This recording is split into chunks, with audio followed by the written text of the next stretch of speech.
Today we're going to be talking about the rotator cuff, and the rotator cuff is located right here on the shoulder along the shoulder joint. It is injured a lot by the rotational movement of the shoulder, and it occurs a lot in baseball players because they're using this shoulder joint a lot in the throwing motion.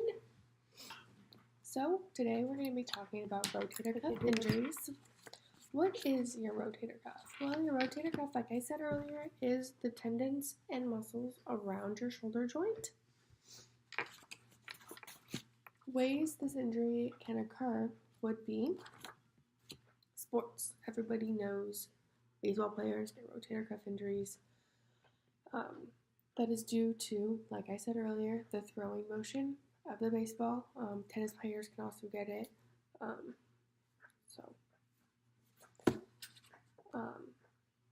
This is a male-dominant injury that I found because mostly baseball players, very big baseball players, men.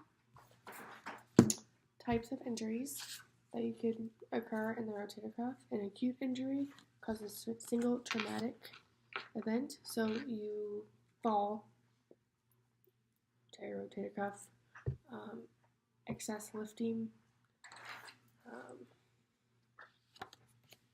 Also, we have degeneration occurs. Can occur over months, years. This is more seen in your athletes. It is an overuse injury. Small tears can start to occur, and even larger full tears. You have your shoulder impingements. This can cause the rotator cuff to be squeezed or pinched, and it's usually caused by structural or functional issues in the body. Ways that this injury can be prevented. Stretching. Stretching is very important. You want to stretch the muscles daily. You want to stretch the muscles of the chest, shoulder, back, lats. All of the muscles that are surrounded by the rotator cuff.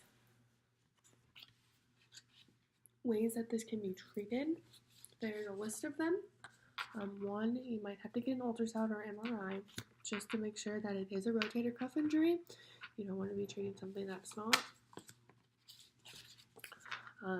You have your conservative injury treatments, such as your ice and your rest. So if it's minor, it'll heal on its own. Small tear, ice, rest. Make sure it heals properly. If it doesn't heal all the way properly, which is rest and ice, your doctor might suggest injections, steroid injections. These would be for people that are having a hard time sleeping, having a hard time with physical daily activities, exercise, stuff like that, just to get them through the day. Therapy, physical therapy would be a good idea to strengthen and get the flexibility going again in your shoulder. And then you have surgery. There are 4 different types of rotator cuff injury surgeries. You have the arthroscopic tendon repair, where they go in with little microscopes, and they do it with small incisions, and they go in there and fix it. Open tendon repair. This would be where you have full cut, and they go in there and they stitch it back together. Tendon transfer, where they take another piece of tendon from another part of your body and they put it in the shoulder to completely repair it. And if it's extremely bad and your shoulder is just done for, you can get a shoulder replacement surgery.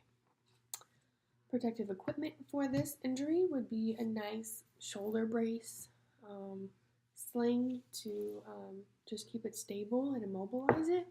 Also, a shoulder compression brace would be good.